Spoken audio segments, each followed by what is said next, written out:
امیر المومنین حضرت علی علیہ السلام کی خطبات عالیہ نہج البلاغہ کا خطبہ نمبر 27۔ اپنے اس خطبے میں حضرت علی ارشاد فرماتے ہیں، جہاد جنت کے دروازوں میں سے ایک دروازہ ہے جسے اللہ نے اپنے خاص دوستوں کے لیے کھولا ہے۔ یہ پرہیزگاری کا لباس اللہ کی محکم زرہ اور مضبوط سپر ہے۔ جو اس سے پہلو بچاتے ہوئے اسے چھوڑ دیتا ہے، خدا اسے ذلت و خواری کا لباس پہنا اور مصیبت و ابتلا کی ردا اوڑھا دیتا ہے۔ خدا اسے ذلت و خواری کا لباس پہنا اور مصیبت و ابتلا کی ردا اڑھا دیتا ہے، اور مدہوشی و غفلت کا پردہ اس کے دل پر چھا جاتا ہے، اور جہاد کو ضائع و برباد کرنے سے حق اس کے ہاتھ سے لے لیا جاتا ہے۔ ذلت اسے سہنا پڑتی ہے اور انصاف اس سے روک لیا جاتا ہے۔ حضرت علی علیہ السلام اپنے اس خطبے میں ارشاد فرماتے ہیں، میں نے اس قوم کو لڑنے کے لیے رات بھی اور دن بھی، اعلانیہ بھی اور پوشیدہ بھی تمہیں پکارا اور للکارا، اور تم سے کہا کہ قبل اس کے کہ وہ جنگ کے لیے بڑھیں تم ان پر دھاوا بول دو۔ خدا کی قسم، جن افراد قوم پر ان کے گھروں کے حدود کے اندر ہی حملہ ہو جاتا ہے وہ ذلیل و خوار ہوتے ہیں، لیکن تم نے جہاد کو دوسروں پر ٹال دیا اور ایک دوسرے کی مدد سے پہلو بچانے لگے، یہاں تک کہ تم پر غارت گریاں ہوئیں اور تمہارے شہروں پر زبردستی قبضہ کر لیا گیا۔ اسی بنی غامت کے آدمی سفیان ابن عوف ہی کو دیکھ لو کہ اس کی فوج کے سوار شہر انبار کے اندر پہنچ گئے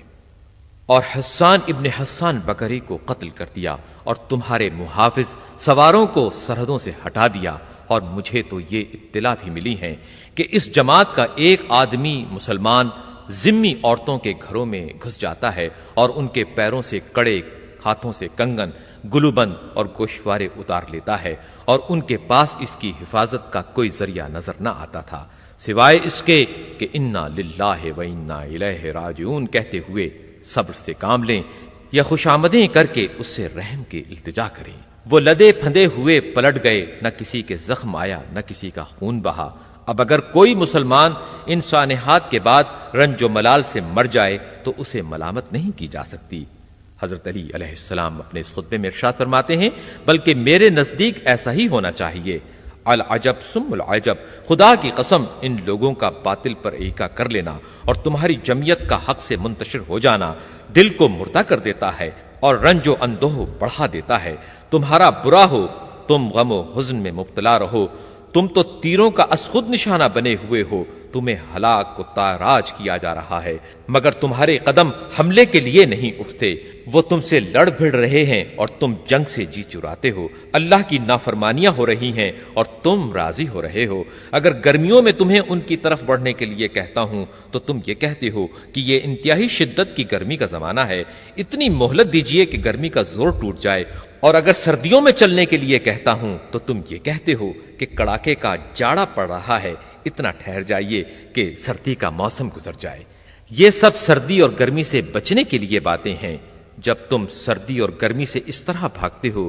تو پھر خدا کی قسم تم تلواروں کو دیکھ کر اس سے کہیں زیادہ بھاگو گے۔ اے مردوں کی شکل و صورت والے نامرادو، تمہاری عقلیں بچوں کی سی اور تمہاری سمجھ حجلہ نشین عورتوں کی مانند ہے۔ میں تو یہی چاہتا تھا کہ نہ تم کو دیکھتا نہ تم سے جان پہچان ہوتی، ایسی شناسائی جو ندامت کا سبب اور رنج و اندوہ کا باعث بنی ہے۔ اللہ تمہیں مارے، تم نے میرے دل کو پیپ سے بھر دیا ہے اور میرے سینے کو غیظ و غضب سے چھلکا دیا ہے۔ تم نے مجھے غم و حزن کے جرے پہ در پہ پلائے، نافرمانی کر کے میری تدبیر و رائے کو تباہ کر دیا، یہاں تک کہ قریش کہنے لگے علی ہے تو مرد شجاع لیکن جنگ کے طور طریقوں سے واقف نہیں۔ امیر المومنین حضرت علی علیہ السلام نہج البلاغہ کے اس خطبے کے آخری حصے میں ارشاد فرماتے ہیں، اللہ ان کا بھلا کرے، کیا ان میں سے کوئی ہے جو مجھ سے زیادہ جنگ کی مزاولت رکھنے والا اور میدان وغا میں میرے پہلے سے کار نمایاں کیے ہوئے ہو؟ میں تو ابھی 20 برس کا بھی نہ تھا کہ حرب و ضرب کے لیے اٹھ کھڑا ہوا، اور اب تو 60 سے بھی اوپر ہو گیا ہوں، لیکن اس کی رائے ہی کیا جس کی بات نہ مانی جائے۔